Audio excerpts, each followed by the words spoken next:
Proses menghadapi kematian. Kemungkinan besar mati, kemungkinan kecil masih punya umur. Dan nanti saya jelaskan kenapa saya berkata kemungkinan besar mati, kemungkinan kecil masih punya umur. Nanti saya jelaskan kenapa. Saya gali dan cari tahu lagi. Saya bertemu dengan hadis, namanya juga hadis tidur, doa tidur. Ternyata doa tidur juga ada dua. Tapi yang umum kita hafal, Bismikallahumma amutu wa ahya, atau Bismikallahumma amutu wa bismika ahya, atau Bismikallahumma ahya wa bismika amut. Itu yang kita hafal, itu umum. Tapi ada satu lagi, termasuk doa tidur, tapi subhanallah tidak ada juga kalimat tidur di dalamnya. Agak lumayan panjang, tapi insyaAllah kalau kita belajari, insyaAllah bisa kita hafal. Bismika Rabbi wada'tu jambi wa bika arfa'hu fa in amsakta nafsi farhamha wa in arsaltaha fahfadha bima tahfad bihi ibadaka salihin. Udah hafal belum? Baru dengar ya? Baru dengar? Ikuti saya. Bismika Rabbi wada'tu jambi wa bika arfa'hu fa in amsakta nafsi farhamha wa in arsaltaha fahfadha bima tahfad bihi ibadaka salihin. Setiap saya baca doa ini, jujur saja wallahi kadang-kadang tidak bisa menahan nangis. Sangat-sangat dalam doa itu. Bahkan ketika saya habis baca doa ini, saya bilang sama istri saya, mohon dimaafkan malam perpisahan. Kemungkinan besar dan tidak saya punya jaminan hidup sampai besok gara-gara doa ini. Setiap malam itu saya yang bahas sama istri saya, malam perpisahan. Sampai satu saat istri saya bilang, boleh enggak jangan bahas itu lagi. Saya bilang itu pasti proses kematian saya tidak tahu, makanya saya sebelum mati lebih baik minta maaf. Barangkali selama ini belum saya bisa menjadi suami yang baik, pasti ada kekurangan, kesalahan, mohon dibukakan pintu maaf. Coba artinya apa? Bismika Rabbi wada'tu jambi. Dengan namamu ya Allah saya berbaring. Dengan namamu ya Allah saya bangun, angkat. Fa in amsakta nafsi farhama. Sekiranya ya Allah nyawaku dipertahankan, rahmatilah. Dan sekiranya nyawaku dilepaskan, jagalah diriku sebagaimana terjaga hamba-hamba yang saleh. Ya Allah, ku ada bahasa dipertahankan, ada bahasa dilepas. Kalau memang dipertahankan nyawaku mohon dirahmati. Kalau belum masih punya umur dan dilepaskan nyawaku mohon dijaga sebagaimana terjaga hamba yang saleh. Ya Allah, ada apa?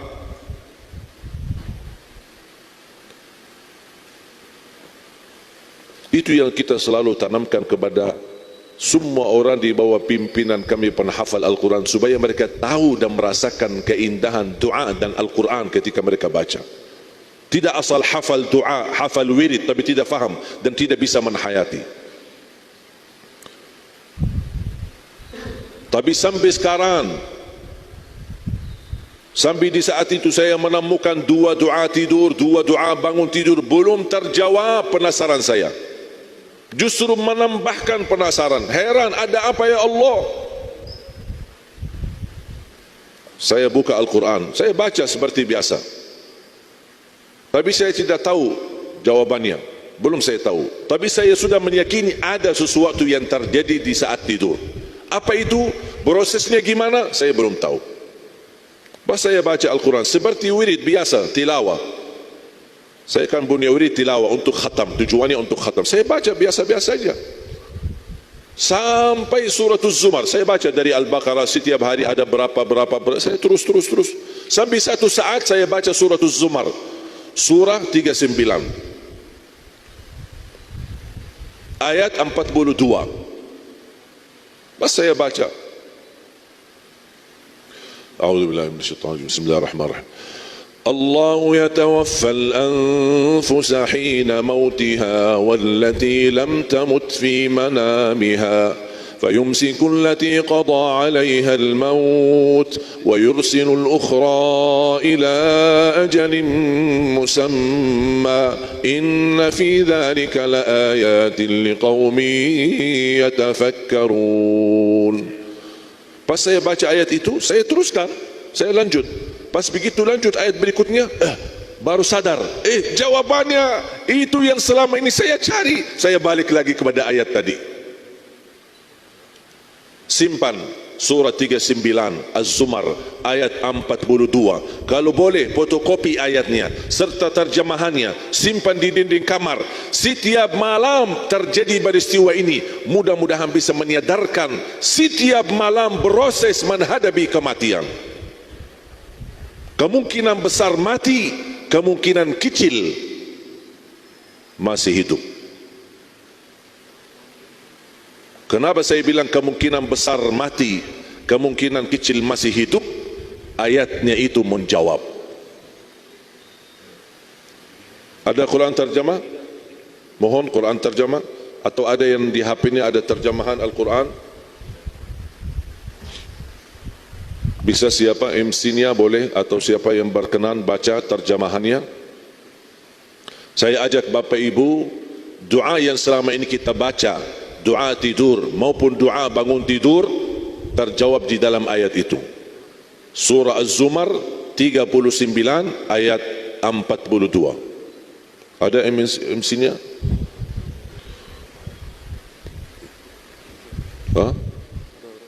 Ya bacakan, ada, kasih. Ada ketemu? Ada mic, kasih mic. Sebentar Bapak Ibu ya, dah buru-buru kan? Buru-buru? Kalau buru-buru saya tutup. Santai. Saya ajak Bapak Ibu menhayati ayat ini. Ayo mari kita sama-sama menhayati. Langsung terjemahannya. Allah memegang nyawa seseorang pada saat kematiannya. Ya. Dan pelan-pelan Pak ya. Karena kita tidak buru-buru. Ya, Ustaz. Jadi santai-santai, relax.